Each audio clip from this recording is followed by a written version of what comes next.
Okay, here we go. I think we're on. Fantastic.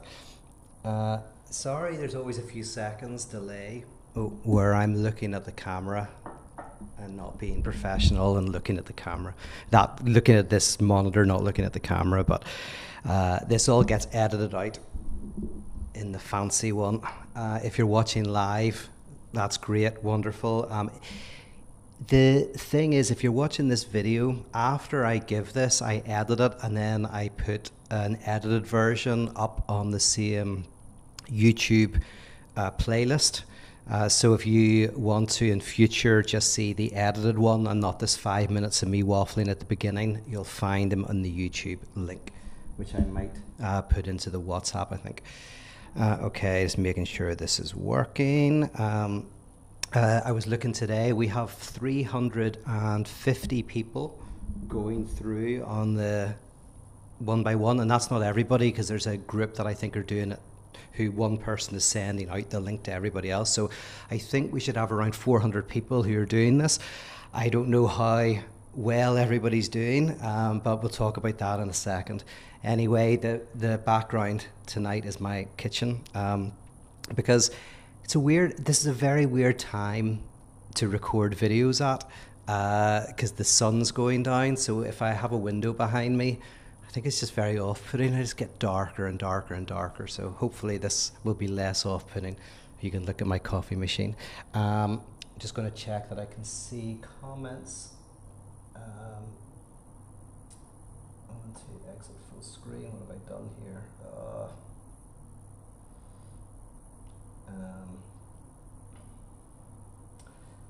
Oh yeah, there we go. So there is a chat box.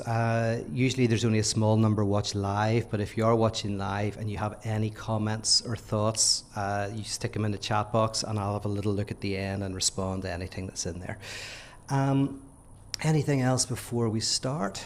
Not very much. I'm getting ready for Wake, the festival in June, if anyone's interested in joining us. In June in Belfast, that is happening. I'm going to put out some advertising about it maybe next week. I haven't said much about it, but it is happening. And apart from that, yeah, life is kicking on. I feel a bit bad last week. I was really exhausted. I don't know what it was. I sometimes get that, so I don't feel that I gave you my best. And I apologize for that. Also, I really went for it this year. I've got really into atheism for Lent, so I had spent a whole week going back into the arguments for and against the existence of God, and I think I was exhausted from it all, so there you go. Anyway, here is the edit point. So, hello and welcome to, this is week 3 of Atheism for Lent. Now, this is where I think things begin to get more interesting, and I've kind of promised that, and I always promise that, where, we have to get through the first couple of weeks, and then we really get going. But that's kind of how I feel. Like the first few days, you were doing the arguments for the existence of God. I think they're interesting, and I think it's really worth knowing them. And there is vitality in them, and there's a lot of discussions around them for and against, and people doing interesting things with them. So I just wanted to introduce those to you so that you know the kind of the classical arguments. And as I said, there's lots of arguments, and there's lots of cosmological, teleological, and ontological arguments, but those 3 buckets describe the classical kind of versions, and are the 3 classical kind of philosophical arguments. And then after that, you got into the first full week, and that was, what you've just done, where we look at some of the critiques of classical theism. And already there is probably a sense in which the atheistic critique is intertwined with what it critiques. That's particularly noticeable in Jean Meslier, who dedicated his life as a priest and went to seminary, and so his critique arises not as a theistic critique as such, but a critique that comes from within. But what happens this week, and this is why I think this is the first kind of interesting turn, is where atheism and theism start to become more intimately intertwined. So if the first week was the affirmation, the second week was the negation, this third week is the negation of negation. And what that means is, in a way, the mystical approach, or what mysticism brings to philosophy and theology and the world of thought, is a type of sublimation of standard atheism. It actually brings the atheistic critique that you've been looking at in the previous week, and it sees it as a type of purification process, a type of kind of Lenten practice. In fact, that this week was very much a core part of the very first few Atheism for Lents, where we looked at atheism as a spiritual purification process. That's very much within a lot of mystical thought. So what I want to do, I don't want to take up too much of your time, but I do want to talk you through what you're going to encounter this week. And I've been playing around with the order, so I'm quite happy with the order now. And there's a couple of changes as well for people who did the course last year. We're going to start with a very standard expression of what's called apophatic theology. So theology traditionally has what's called the cataphatic tradition, which is affirmative theology, what you can say about God, the things that you feel that kind of describe the essence of the divine. And then you have this tradition that is very, very rich and very subtle called the apophatic tradition. And the apophatic tradition is where theology sees its primary process or primary purpose to be a type of negation. That every time we think we grasp God or the object of religious faith, or try to speak of that which we feel overwhelmed by, we always kind of enter into idolatry. There's something inherently idolatrous about strong conceptual notions of this object of faith. And so theology is a particular type of discourse that is designed so as to maintain a dimension of mystery, a dimension of unknowing. Anselm was one of the thinkers who I think put this most powerfully when he described God not as the greatest conceivable being, right? So if you think of whatever the word God means, Anselm's like, whether you believe in God or not, don't worry about that. But what do we mean when we use this word God?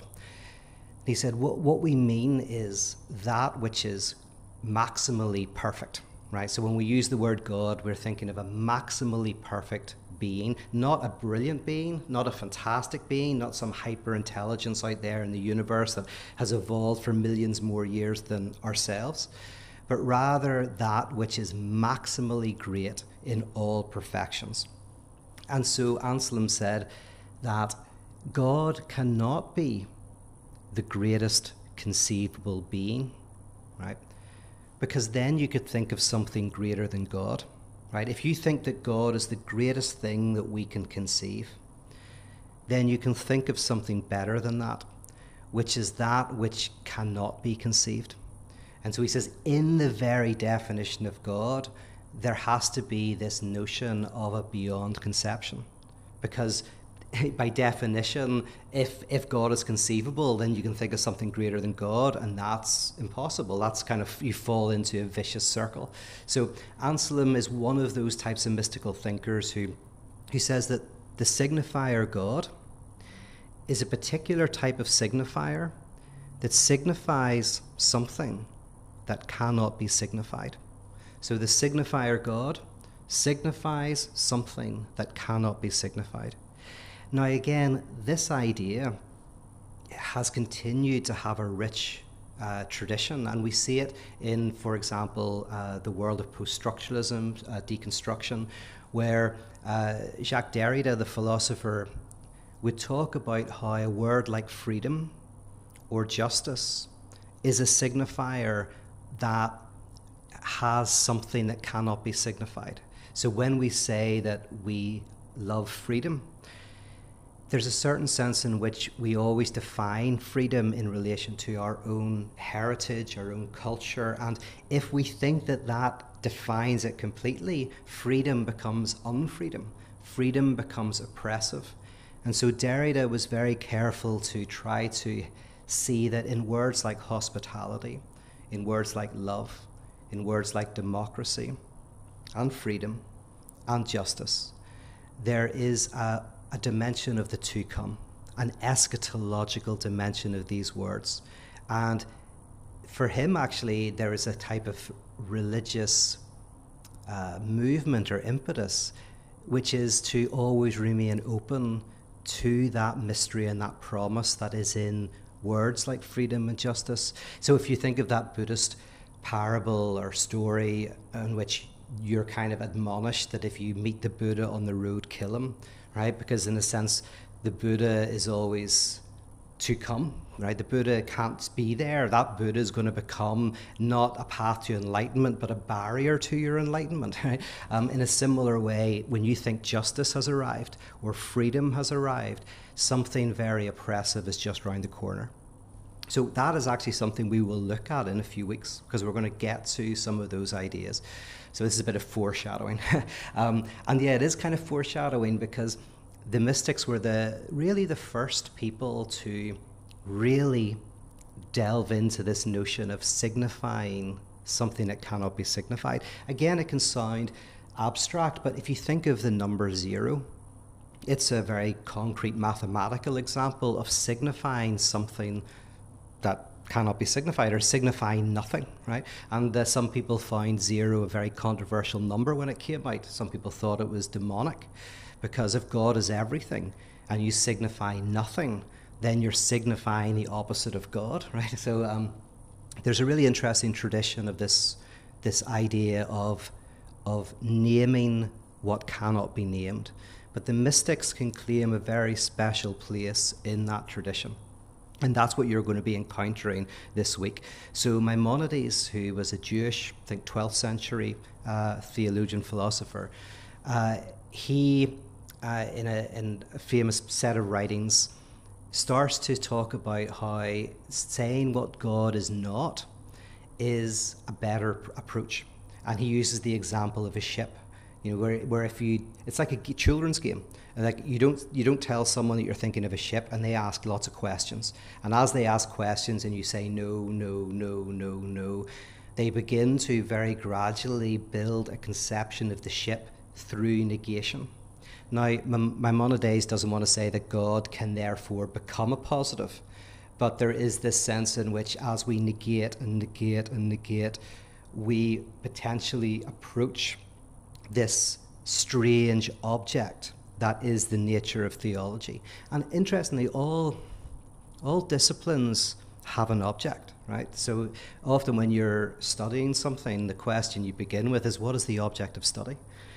So in mathematics, you know, numerical relations, or in biology, life, biological organisms, in medicine, you know, the body and how it works, but even in, you know, something like psychoanalysis, the unconscious, which is a particular type of object, and then in theology, then this object called God. So Maimonides is a nice introduction. It's a short piece, and you know, it's historically important. Then I have to apologize. The day after that is the hardest reading, maybe of the entire Atheism for Lent. So don't give up, right? Don't give up when you read that one. And if you want, just ignore it and move on. If you're interested in philosophy and you like philosophy, you will enjoy it. But it is Jean-Luc Marion, who is a living philosopher. And I'll tell you a little bit about why he's there and why he's in the second place for this week's reading. Is Jean-Luc Marion is a Catholic philosopher, and he does an area of philosophy called phenomenology, and some of his work is defending the idea that it is possible for someone to have an experience of something that utterly short-circuits them, that utterly throws them off course, that disrupts them, that is kind of what he calls a saturated phenomenon. And the reason why Marion is so careful to argue that saturation is possible, this is a possible experience to have, is because he wants to say that that is the religious experience. Like if the word religious experience, that term, has any meaning, it means that you feel that you have been overwhelmed by something wholly other. Holy meaning set apart, different. Now, from a mathematical perspective, you could think of, I don't know if you've ever watched these YouTube videos where they say, what would it look like for a 4-dimensional spatial object to enter a 3-dimensional space? So you have some, and so what they do is they look at, well, what would it look like for a 3-dimensional object to enter a 2-dimensional space? So if you imagine, right, we live in 3 dimensions, 4 with time, 3 spatial dimensions, right? Imagine then there were some people on this surface who lived in a 2-dimensional world. What would it look like if, say, a sphere entered that 2-dimensional world? And I don't know if I'm going to be explaining this well, you might want to look this up, but the way it would look is that at first there would be a dot. If we lived in a 2-dimensional world, a dot would appear, and then the dot would gradually get bigger into a circle, and that's as the sphere passes through this dimension, right? You imagine the tip of the sphere looks like a dot from my perspective. As the sphere goes through, to me it looks like a circle getting bigger and bigger. And then as the sphere continues to pass through, the circle then gets smaller and smaller till it becomes a dot. So I just use that as an example of how something, could appear from a higher dimension, and it would look weird. It would look weird to us, but it would look like something. So in a not dissimilar way, the analogy doesn't hold completely, but in a not dissimilar way, Marion is saying that there's a certain set of experiences that people can claim to have where they feel overwhelmed, and it's a very unique type of experience, and he has spent a lot of time really articulating what that looks like. So in this reflection, you're going to get like 2 pages of philosophy. I'm going to tell you what he's saying in it, and as I say, if you're new to philosophy, just plow on through, or stick it into ChatGPT. ChatGPT is very good at philosophy these days. But in a nutshell, he's using philosophical terms to describe, I'd say, 3 ways that you can experience something. And he uses terms like intuition and intention. These are words, and signification and fulfillment, right? So what all that means is that he says that we have an idea of things and we experience things. So intention is kind of our thoughts about something, and intuition is really just how that is experienced, right? So I might have an idea of what a cat is, and then I see a cat and I stroke a cat. And Jean-Luc Marion is using the work of Immanuel Kant, the philosopher that one of the canonical philosophers, who famously said, if I can get the quote right, intuitions without concepts are blind, and concepts without intuitions are poor. Not sure if that's it. Basically what he means is this, is if I meet cats, but I have no concept of what a cat is, I can't conceptualize it, I see the cat, but I can't kind of grasp what I'm seeing. But if I have a concept of a cat, I never meet a cat, I'm missing something, the richness of the experience. These 2 things come together in some way. And what Marion does is he says, okay, so there's some things that we don't know very well, and then there's some things that we can know very well, right? So that's our everyday experience, things that we don't know very well, things that we know very well. And then Marion says, but there's a third possibility. And he says it's a philosophical possibility, which is something that it kind of overwhelms us with its presence. It's so bright that it blinds us.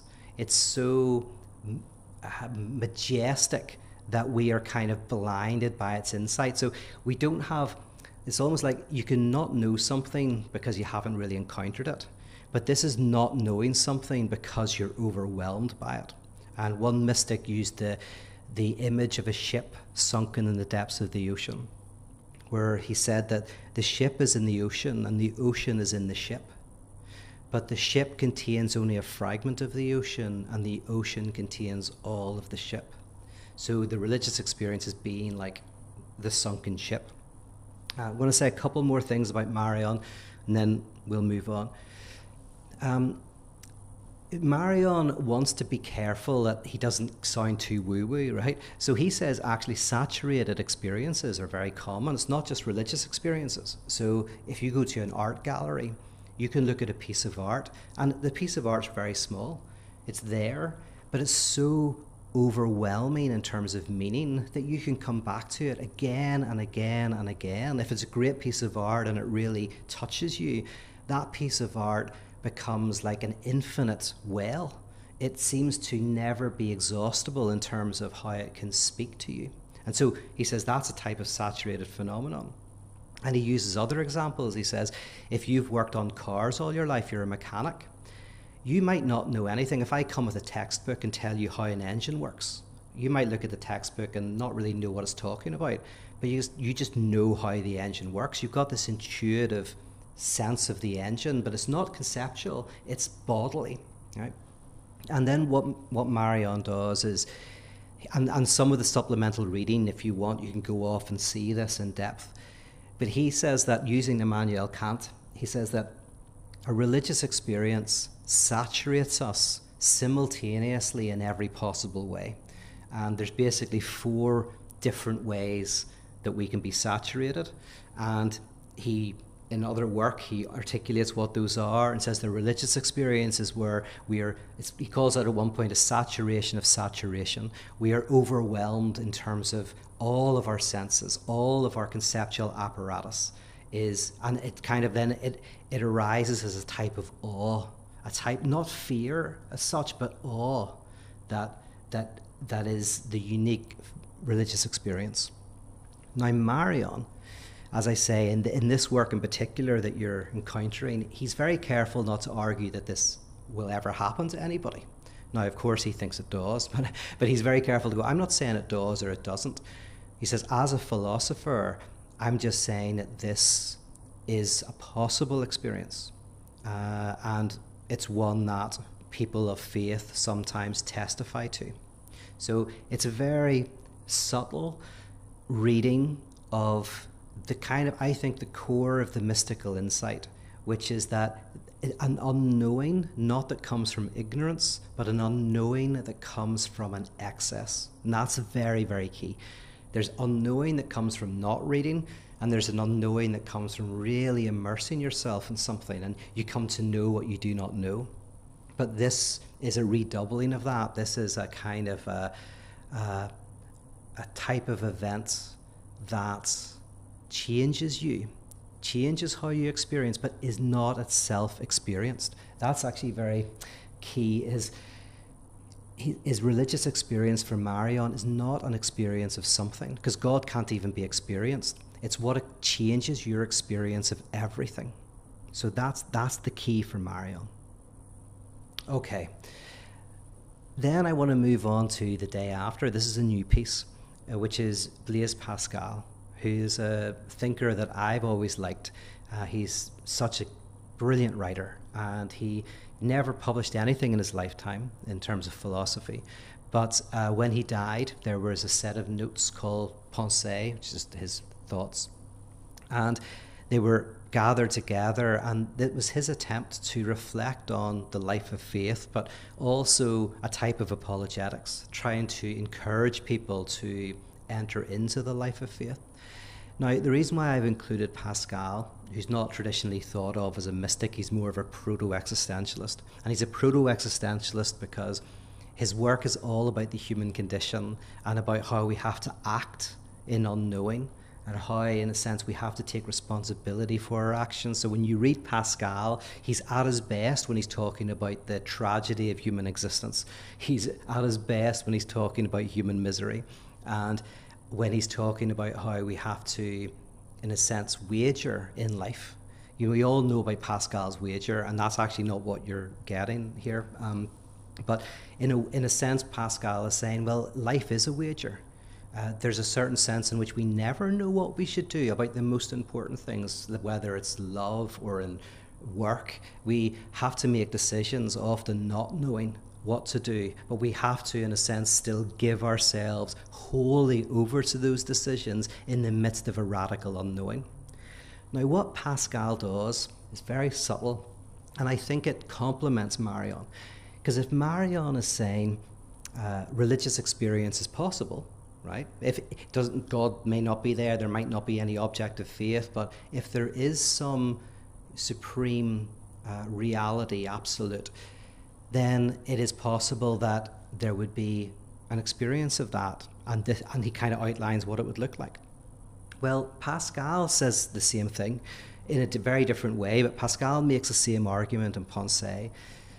And Pascal's argument is he has three what he calls orders: the order of the body, the order of the mind, and the order of the heart. And I think this is the best way to understand Pensée, by the way, is to always bear in mind those three orders, because the work is very disparate and it's hard to put together, and different authors have put the pieces together in different ways. But I think the best way to understand it is these three orders. And in the first order is the order of the body.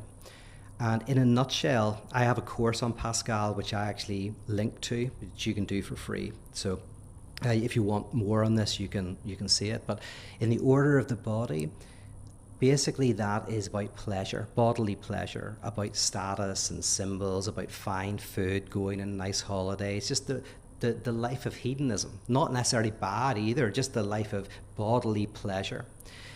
And Pascal argues in Pensée that we want a fulfillment in life, and we want things that will be pleasurable, but we are constantly frustrated, right? We're constantly bored by things or suffer. And there's moments of happiness, yes, but there's much more boredom and sadness, and we try to distract ourselves from that. And Pascal has that sense that we see in Kierkegaard, that even if you don't feel unhappy, you are likely in despair, right? There is a despair about existence. And then from that, he argues that we would love there to be a God, right?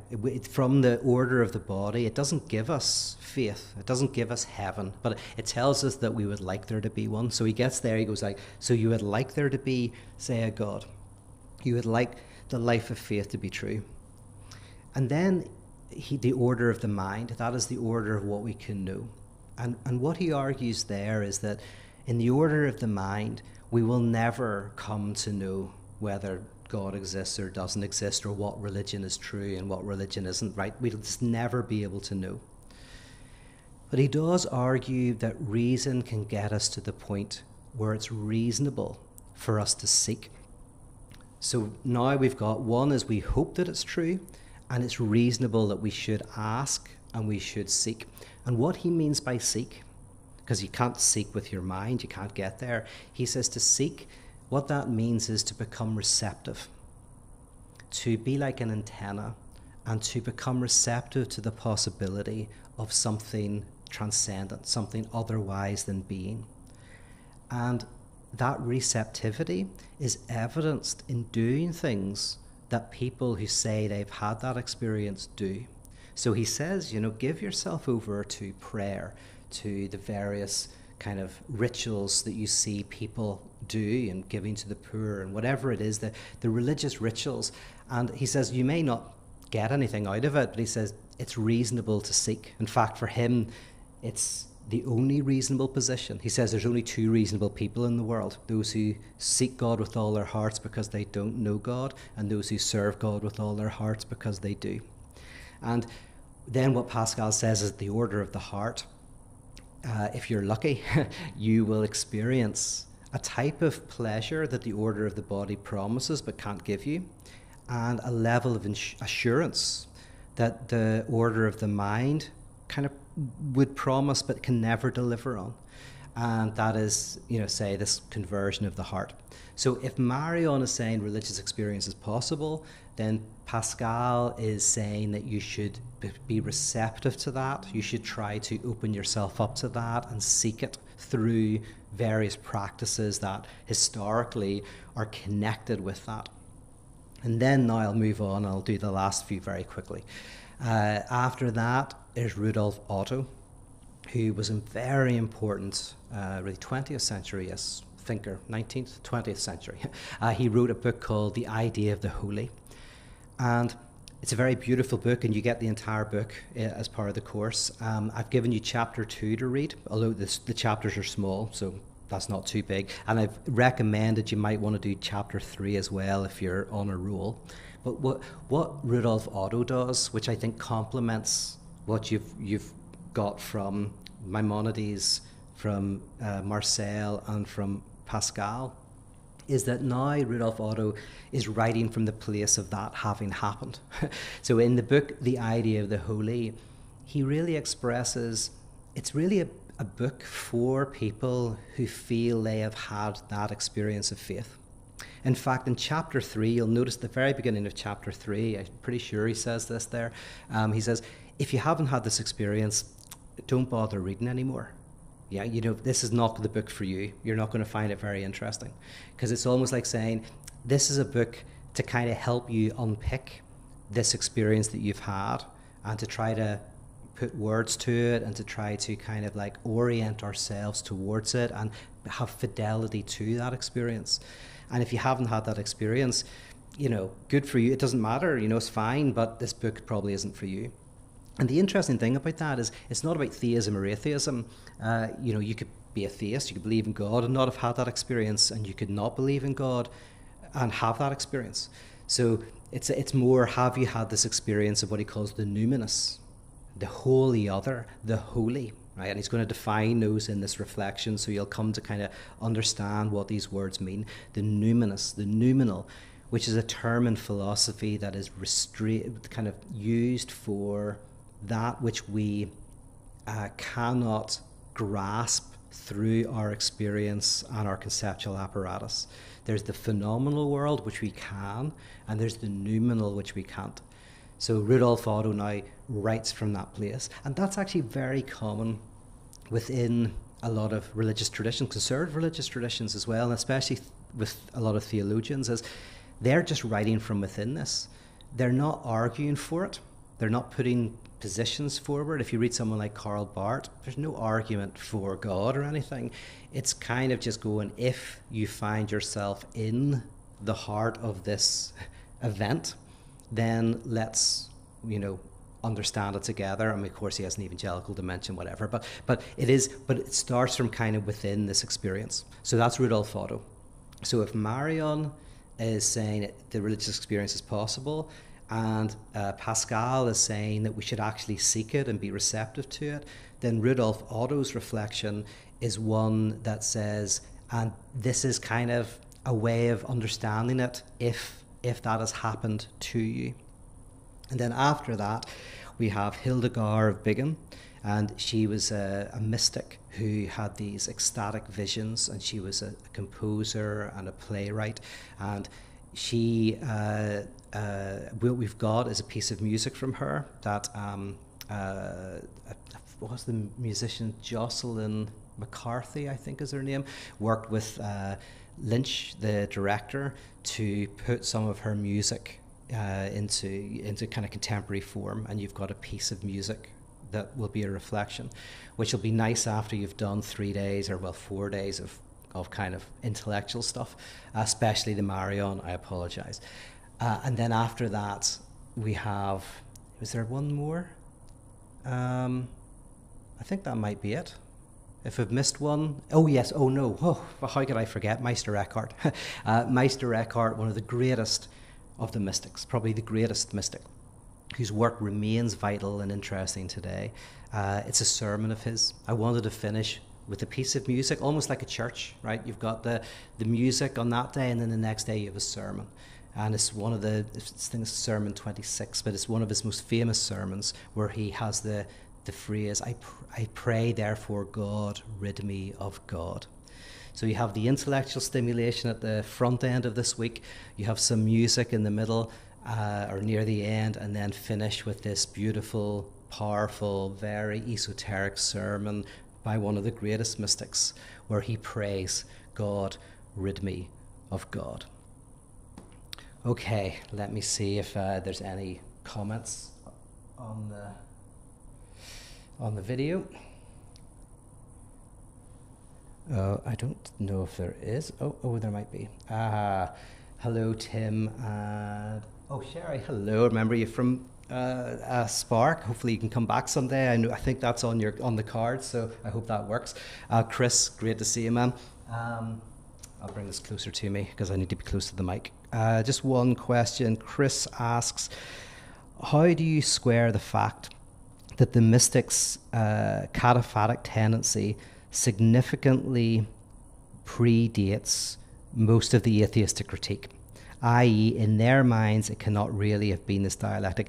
Yeah, that's a very good point. And so yeah, what Chris is bringing out is, you had last week a lot of very modern critiques, and then now we're going way back to like the 12th century mostly. So and this is something that's really important to say, is so I'm telling a story and I'm putting together thinkers to tell a story, to kind of like bring together, and I feel you've set this up for me, Chris, so thank you, because you probably know what I'm going to say here, but I appreciate you asking this question because it allows me to clarify this, is taking a very subtle conversation that's been going on for thousands of years and kind of like force it into a linear structure.